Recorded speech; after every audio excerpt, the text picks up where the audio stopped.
¿Qué tal? Muy buenas noches. Les saludo a José Armando Ronstad. Gracias por acompañarnos en esta primera edición de la semana de su noticiero cierre de edición. Iniciamos con lo siguiente, con las hospitalizaciones y muertes por la variante Delta que se han intensificado a nivel nacional.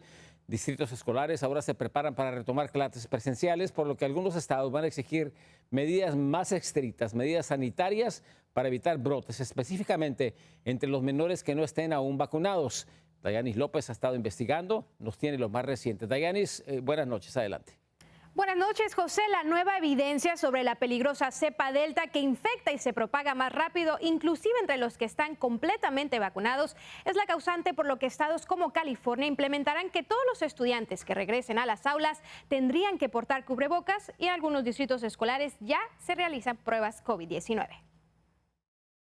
Días antes de que los Centros para el Control y Prevención de Enfermedades revirtiera la controversial medida sobre el uso de cubrebocas en las escuelas, el Distrito Escolar Unificado de Los Ángeles, California, el segundo más grande en el país, comunicó que sería obligatorio el tapabocas tanto para estudiantes como personal educativo, independientemente de su estado de inmunización. Además, estudiantes y empleados de LAUSD, vacunados o no, deberán realizarse pruebas COVID-19 semanales, una norma sanitaria que apoya a Ana Cuevas, ya que para ella es la única manera de impedir que el virus llegue a casa. ¿Por qué? Porque hay que cuidar a la familia. Tenemos niños. Yo tengo una niña especial en casa.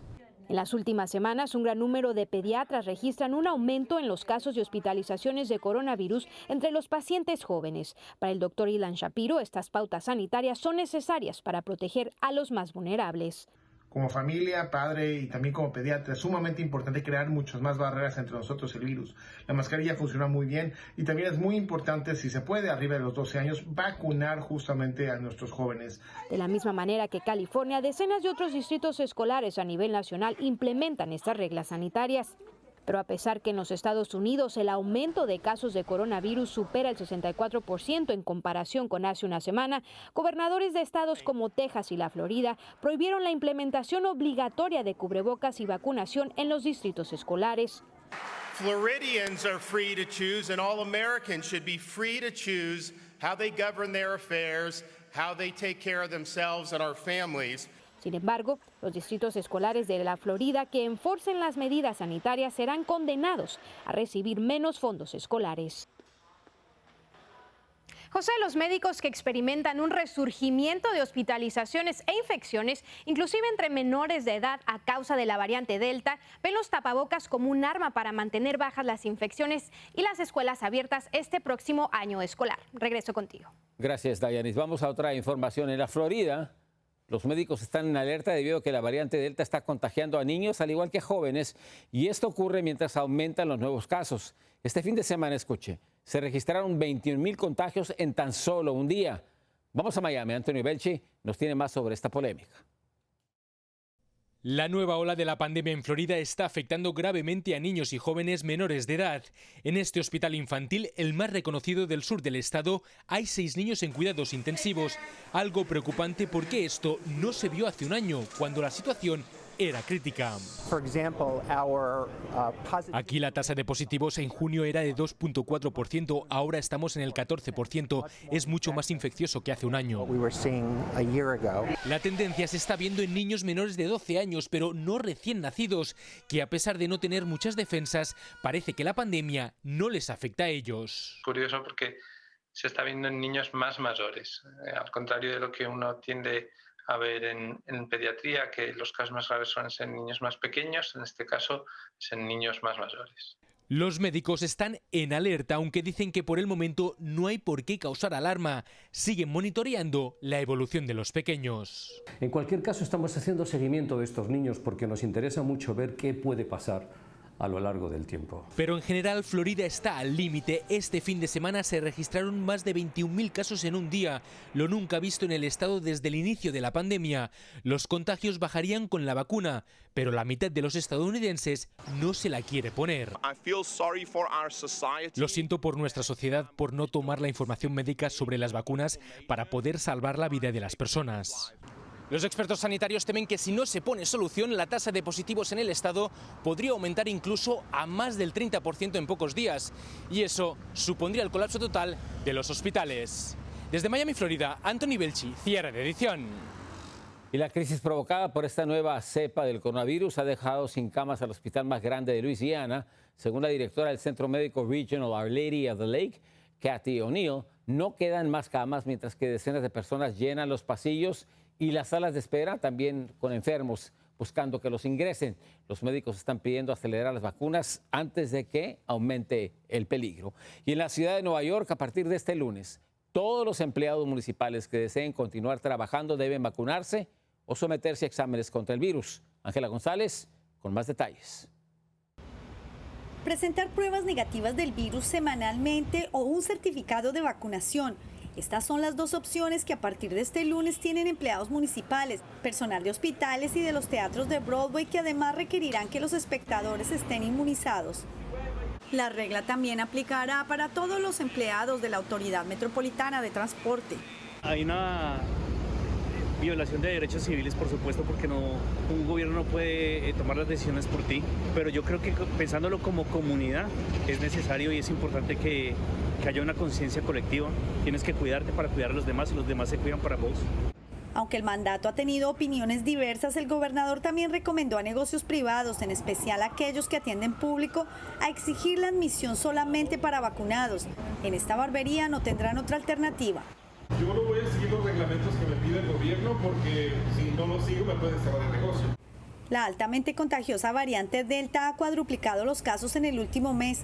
Y con el otoño aproximándose, los ciudadanos muy pronto tendrán que recluirse en interiores y los empleados en las oficinas, por lo que el uso de la mascarilla en espacios cerrados también será requerida. La dueña exige que use mascarilla, porque hay uno que, por ejemplo, un cliente no quiere usar, el otro está usando, entonces se molestan. Entonces tienen que llevar todo por igual la mascarilla.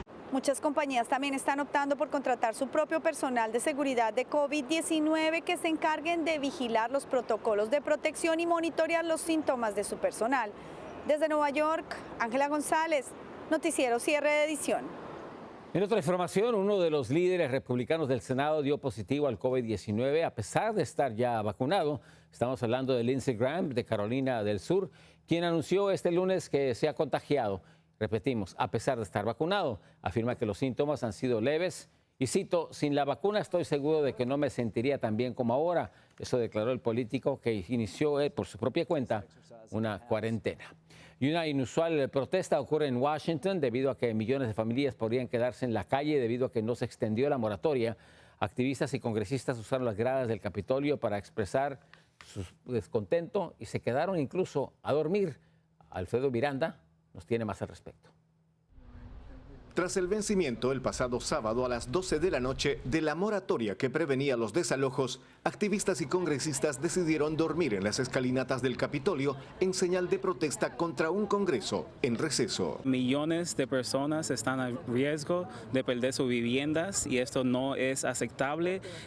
Todavía estamos pasando por una pandemia. Hay personas que necesitan que la moratoria sea extendida. De no solucionarse el problema a la brevedad posible, se podría originar un récord de desalojos en todo el país. Según la congresista Alexandria Ocasio-Cortez, hay dos soluciones posibles. Uno es que el Congreso puede regresar y votar a extender la moratoria de evicciones, o el presidente desde la Casa Blanca puede trabajar a extender la moratoria también. Sin embargo, la Corte Suprema había permitido a la CDC extender la moratoria hasta el pasado 31 de julio, condicionada a la intervención del Congreso si necesitaba aún otra extensión.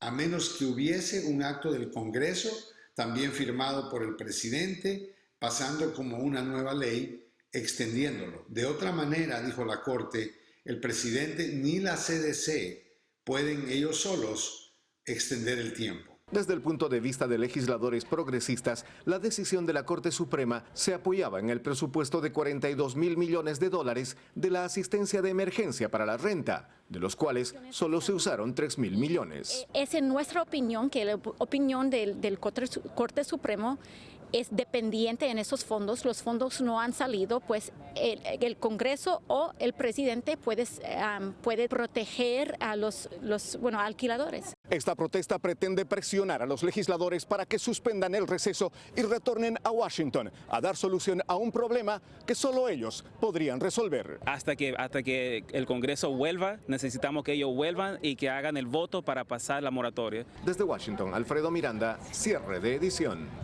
Las secuelas emocionales provocadas por el ataque al Capitolio siguen cobrando víctimas. Hoy se dio a conocer del suicidio de un tercer oficial de la policía.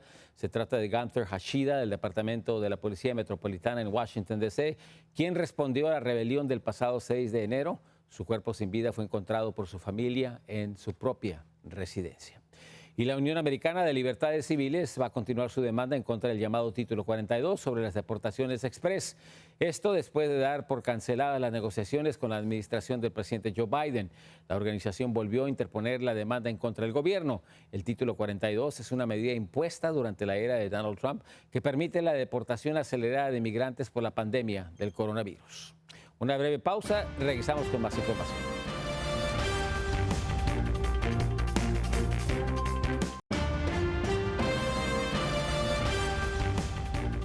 El incendio forestal más grande del país continúa ya siendo contenido, pero la pesadilla aparentemente aún no termina. El llamado Butte Lake Fire en Oregon ha sido contenido hasta en un 84%. Se pronostican lluvias, lo que es favorable. Sin embargo, el peligro es que los aguaceros podrían ahora provocar inundaciones repentinas. Otro problema que se presenta para los residentes es la mala calidad del aire, precisamente debido a estos incendios. Y el fuego también está poniendo en peligro a la fauna. En los incendios en Montana, en el condado de Bighorn, varios alces quedaron atrapados entre las llamas y los cercos en un incendio aterrador. Los bomberos decidieron no cortar los alambres para no asustarlos. Los animales encontraron una vía de escape por su propia cuenta. Y en la frontera de Tijuana, Baja California, encontramos a la esposa de un candidato a presidente municipal en el estado de Guerrero que desapareció y se cree fue asesinado. Vicente Calderón nos habla del drama de la mujer que ahora huye y pide asilo. ¿Por qué? Porque tiene miedo a morir. Yo nunca me quisiera ir, pero las circunstancias me han llevado a pedir el asilo. La tragedia de María Montaño es un dramático ejemplo de la violencia electoral en México y de la impunidad que obliga a muchas personas a huir de su tierra. Esta joven madre peregrinó 2 años tras la desaparición de su esposo, que fue candidato a la presidencia municipal de su natal Coahuayutla, en Guerrero. Fue un fraude pues muy visible y el cual mi marido decidió meter impugnación. En un albergue para migrantes nos contó que mientras su marido, que contendió por el Partido Verde, impugnaba la elección en la capital, hombres armados rodearon su casa. María dice que con ellos iba el candidato de Morena, que se declaró ganador ese 2018. Por eso huyeron del pueblo. En febrero del 2019, Eleazar Mercado, su marido, regresó a Guerrero, pero desde entonces no sabe de él. Fue a buscarlo, denunció ante el Ministerio Público y vino otro atentado armado. Que hasta aquí va a quedar. Lo voy a dejar porque ya no puedo buscarlo. No tengo apoyo de las autoridades. Acudió al gobierno federal, pero las amenazas siguen. La vida de mi hijo, mi vida, pues también valen mucho y él ya no está y yo sé que él me va a entender que no lo puedo buscar. Esta mañana, agentes mexicanos la llevaron a ella y sus familiares a la frontera para pedir asilo. Las autoridades encontraron restos humanos que podrían ser los del candidato, pero en Coahuayutla ya no queda ni un familiar que pudiera hacer la identificación oficial. En Tijuana, Vicente Calderón, Noticiero Cierre de Edición.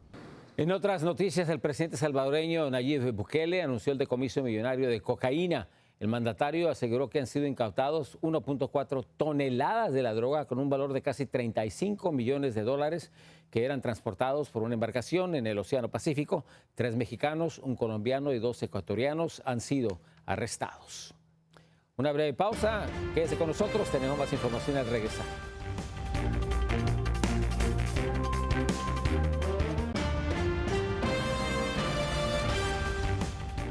Una nueva cancelación de vuelos deja a miles de pasajeros varados. La aerolínea Spirit canceló 261 vuelos este lunes. Esto después de haber cancelado 165 el domingo. Además, se reportaron cientos de retrasos. Muchas familias están acampando en varios aeropuertos. Según la empresa, la suspensión de vuelos se debió a problemas climáticos y operativos. En Nueva York, las últimas horas han sido muy sangrientas. Pandilleros armados provocaron el terror y protagonizaron varios tiroteos masivos que dejaron a varias víctimas. Abel Álvarez nos tiene el recuento de uno de los violentos ataques. La policía dice que estos dos hombres sembraron el terror en Queens, en la ciudad de Nueva York. Llegaron armados y a pie, seguidos de otros dos sujetos en motocicletas, las cuales usarían después para huir. De inmediato realizaron más de 40 disparos que alcanzaron a personas afuera de una peluquería y clientes que celebraban una fiesta de cumpleaños en un restaurante cercano. El objetivo eran miembros de la pandilla, los Trinitarios. 10 people were shot. 3 of which are known Trinitario gang members. We believe there are 7 unintended targets which aged in range between 19 and 72. Pero esto solo fue el inicio de una sangrienta racha de tiroteos que provocaron el pánico en la ciudad. Este otro video muestra un ataque entre pandilleros. En las imágenes se observa a 3 hombres armados persiguiendo a un pandillero hasta una bodega en Washington Heights. El sujeto, también armado, intentaba protegerse detrás del mostrador. El tiroteo dejó a 3 inocentes gravemente heridos. De acuerdo a la policía, el ataque se originó por un asunto de drogas. La violencia está fuera de control en Nueva York. Esta grabación lo demuestra. Se trata de un violento asalto en Manhattan. La víctima fue atacada por un ladrón armado que corrió detrás de él. A la víctima, horrorizada, se le ve retrocediendo desesperadamente mientras arroja sus objetos de valor a la acera. Aún así, recibió un disparo durante el robo. La crisis de violencia ha obligado al gobernador de Nueva York, Andrew Cuomo, a declarar el estado de emergencia y a aprobar 2 legislaciones que limitan la venta de armas de fuego y responsabiliza a sus fabricantes de las consecuencias de actos cometidos con ellas. Soy Abel Álvarez, cierre de edición. Ya es oficial el divorcio de Bill y Melinda Gates, la pareja multimillonaria. El proceso finalizó este martes después de 27 años de matrimonios. Aún así, ambos filántropos van a prometer continuar respaldando programas ampliamente conocidos, programas de erradicación de la malaria, la poliomielitis, nutrición infantil y también erradicación de otras cosas. Por supuesto que están apoyando el uso de las vacunas. En México, Andrés Manuel López Obrador aún le quedan 3 años en el poder, pero la pelea por sucederle ya inició. Hay solo 2 contendientes que podrían reemplazarlo, pero solo uno podrá hacerlo. Desde la Ciudad de México, Víctor Blázquez nos informa. A casi 3 años de las elecciones de 2024, la carrera presidencial ya comenzó en México.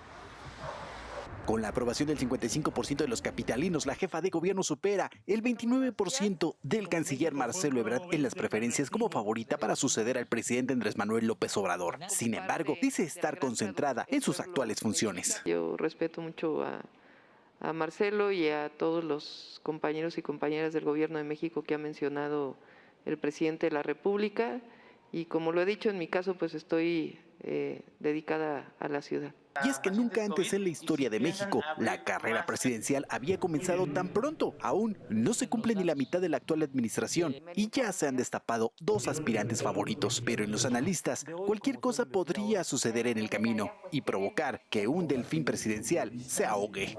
Es muy osado suponer que las cosas están definidas cuando falta aún tanto tiempo, pero si hay preparativos. Hoy el emplazamiento es claro, el grupo que acompaña a Claudia Sheinbaum y el grupo que acompaña a Marcelo Ebrard.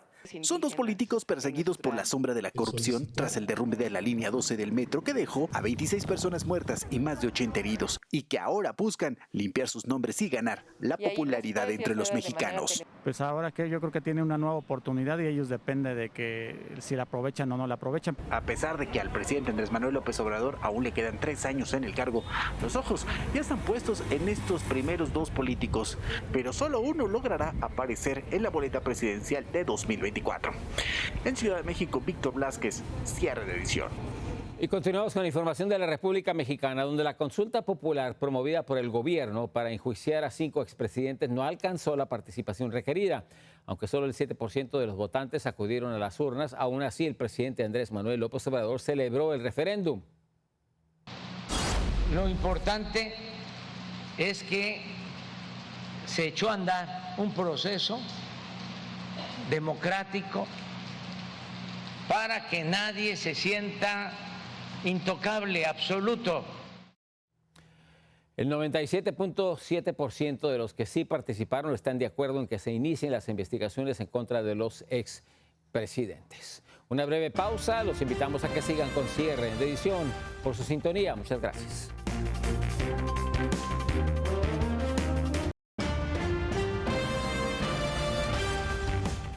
Los indígenas le llevan ofrenda a Pachamama, es una celebración ancestral, pero este año el ritual para honrar a la diosa de la tierra y la fertilidad cobra aún más fuerza. Así es como se celebra en Bolivia. Los creyentes van a grandes alturas para quemar grasa animal, papel de colores, llevan dulces. Las ofrendas pueden incluir animales vivos que se sacrifican para que la diosa se los devuelva con frutos y protección. Y en la ciudad de San Francisco, California, los famosos tranvías eléctricos han vuelto a funcionar. Después de año y medio de estar cerrados, se escuchó de nuevo el sonido de las campanas, mientras que turistas ansiosos buscan abordarlos. Los viajes en el transporte más antiguo del mundo serán gratuitos durante todo el mes de agosto. Son considerados, por cierto, monumentos históricos nacionales. Mil gracias por acompañarnos en su noticiero Cierre de Edición. Muy buenas noches. Yo soy José Armando Ronstadt. Los esperamos mañana.